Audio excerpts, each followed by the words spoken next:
Thank you, Crystal. Can you hear me? Yes. Oh. So today I'll be presenting our research on evaluating the rock slope stability using three-dimensional data analysis. Especially the data was collected using drones. And this is a collective effort under the supervision of Dr. Anand Uppala, who is also among the participants today. So the presentation outline would be containing of the introduction and then some topics related to infrastructure monitoring, and then more depth into pavements, bridges, and railways. We'll touch base on the activities that were conducted as part of the research that we did. And then I'll end with rail corridor monitoring, where we collected the rock slope data. And then I'll conclude with the significant observations that we have observed during our research.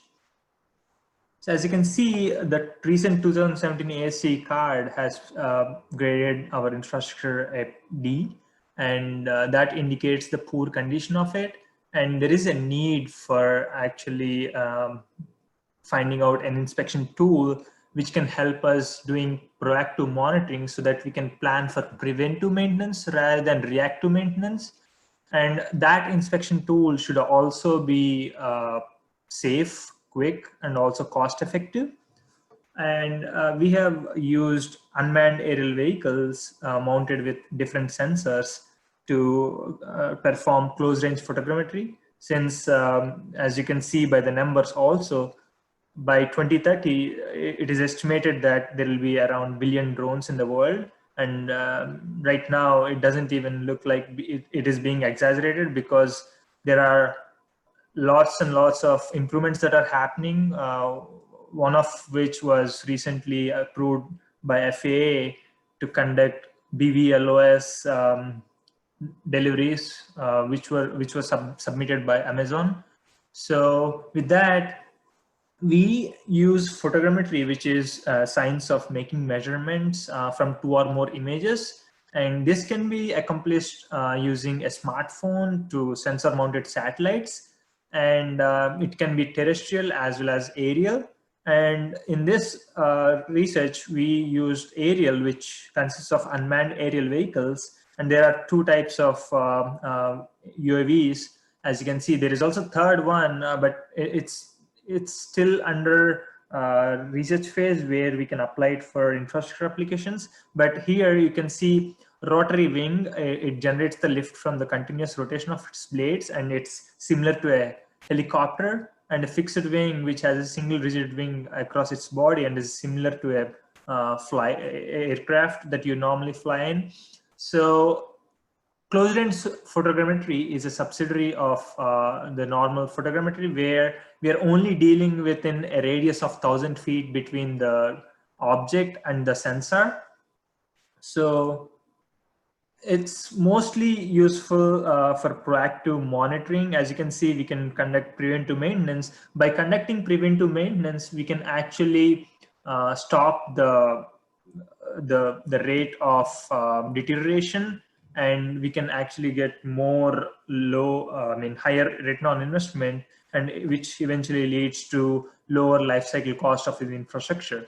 So using drones, we can conduct 2 types of monitoring, which is one is qualitative and another one is quantitative. So qualitative is similar to a naked eye inspection. Just like whatever you see, you can actually identify if there is something wrong or not. But quantitative is where the potential of close range photogrammetry can be realized. That is, we can also measure between points, because using different images at different viewpoints, we can build 3D models which consists of millions of points having X, Y, Z. So when you have X, Y, Z, you can always measure distances and also draw features, and then find out the distress parameters or maybe design parameters depending upon the need. And moving on to the infrastructure asset monitoring, it is very useful for pavements, bridges, and rails. As you can see, for qualitative inspection of pavements, we can actually conduct video inspection of a construction sequence of a pavement, and then we can rectify if there is any mistake that is being done in the construction process. It would be better to be corrected before we lay the asphalt layer or the final layer. In that way, we can still scrape off and then rectify it. For example, super elevation or maybe turning radius, all of these can be identified through these construction sequences. And also quantitatively, we can also plan a flight plan and then collect the images, build the models, and then you can identify the design features as well as the superficial distress. You can measure it. So in the same way for bridge monitoring as well, you can do under bridge inspection like qualitatively, and also quantitatively you can identify scar depth or spalling and different other distresses on bridges, which are like sometimes they are inaccessible, but still using drones, we can actually access those hard to reach areas safely and quickly. And coming to the rail corridor, we can actually conduct qualitative monitoring, for example, buckling of rails or vegetation encroachment using the images and videos that are collected.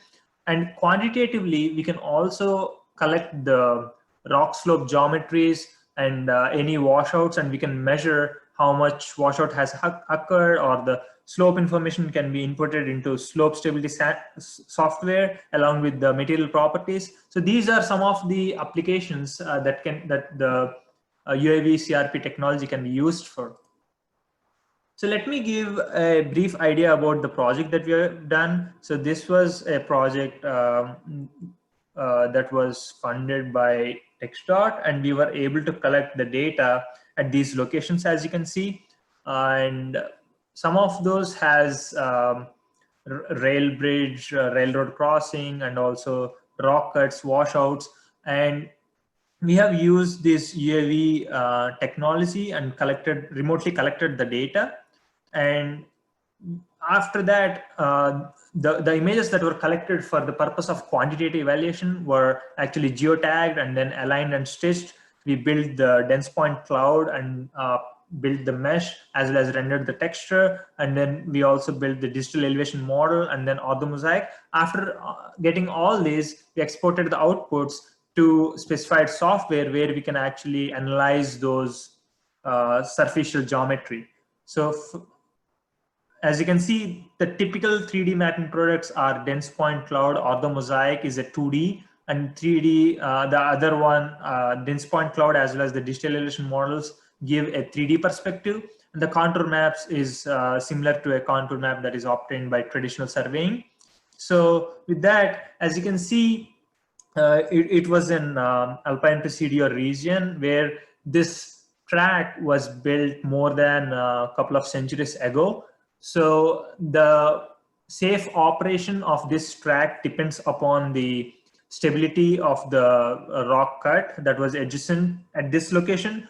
So as you can see, it doesn't have any flat areas, and moreover, it has walls like 20 to 25 meters height rock walls on either sides. So there is also wind tunnel effect that was created. So we had to improvise, and we took off from the top of the drone box, as you can see. And we were able to collect the 3D models of this rock cut, rock slope, as you can see, through which the rail track is passing. And let me give you a notation of this image. This is the top view of the rock cut. As you can see, this is the rail. And the 3D view of this area can be shown here. As you can see, these are dense point clouds. And if you cut it there, you can see the profile view of it. And using all these multiple views and interactive models, we can actually identify the slopes by joining the points and also getting the geometry of that location. And then, as you can see, I'll probably show, since this is a 3D point cloud, it is dense, and you can actually point wherever you feel like conducting the analysis. You can actually point out and get the geometry information and then feed it. So typically these surfaces, like these steep surfaces, are difficult to map accurately using traditional surveys, because One, it is not safe for the personnel to climb, and also another one is it also takes time and cost to collect a stretch of this magnitude. And moreover, it was during the summer heat of Texas, which was around 110 Fahrenheit when we collected this data. So you can imagine how easy it was using drones rather than conducting a normal survey. So using this, we can also conduct 2D slope stability analysis, but we also used 3D analysis, and we considered the limit equilibrium method, Morgenstern price, and then we considered Hooke-Brown failure criterion to represent the rock material. And as you can see, these are the material parameters that were considered for the analysis. As you can see, this is a 3D model, and then we were able to identify the factor of safety of the whole area. So now it becomes very easy for the agency to identify what are the critical areas that needs to be stabilized or need to be corrected. So generally, even the factor of safety was more than one. Typically, agencies consider around 1.4 to 1.5, depending upon the infrastructure that is passing through it. So here it was around 1.4. So now we know which areas need to be rectified. So using this, it actually gives a holistic view of the condition of the rock slope or any other infrastructure. So with that, I would like to conclude the presentation by giving some of the observations during our research. So UAVs provide superficial data. I would like to reiterate that this data was only superficial. We did not mount any ground penetrating radar or any other intrusive sensors. It's just the camera that we were able to use, but we collected dense images and then built dense point cloud. So as you can see, it can also give a time-related infrastructure change, like how the slopes are progressing. If they're actually deteriorating quick, so then you will know that you need to prioritize the rehabilitation of that slope so that the infrastructure that is passing through will be safe to operate and maintain. So another one was we were able to consider the generalized Hooke-Brown failure criterion. So using the 3D model that was obtained, we were able to input directly into the slope stability analysis softwares, and we were able to input all those material properties. And using the near field model and using the field characteristics, we are able to accurately represent the field conditions, unlike the 2D slope stability analysis where we don't consider the end effects and we overestimate it. So this actually gives us a safe and economical design using this approach. So as you can see, results indicated that the rock slopes located near the critical failure surface need to be rehabilitated for a safe operation and maintenance of the rail infrastructure. So with that, I would like to thank our research group and TechStart and Tran-SET for partially supporting it, and CETED. So if you have any questions, I and Dr. Bupala will be available to answer those. Thank you. Thank you very much. Do we have any questions?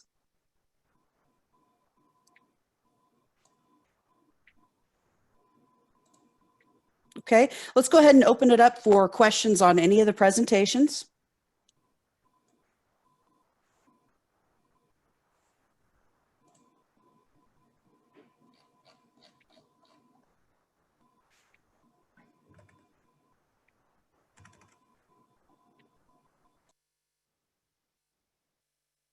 Okay. Do we have any announcements regarding the conference before we finish up for today?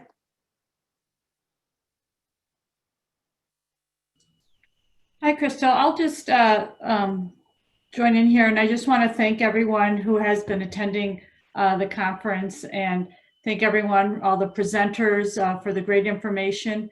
For those of you who don't know me, I'm Susan Bogus at UNM, and I'm one of the co-chairs of this Tran-SET conference. And we're sorry we weren't able to host you in person here in Albuquerque, but we look forward to seeing everyone at future Tran-SET events and future Tran-SET conferences. So once again, thank you all for your attendance here. Okay. With that, I guess we'll go ahead and conclude this session and the conference. Thank you so much for attending, everyone. You have a wonderful day. Thanks, Crystal. Bye-bye.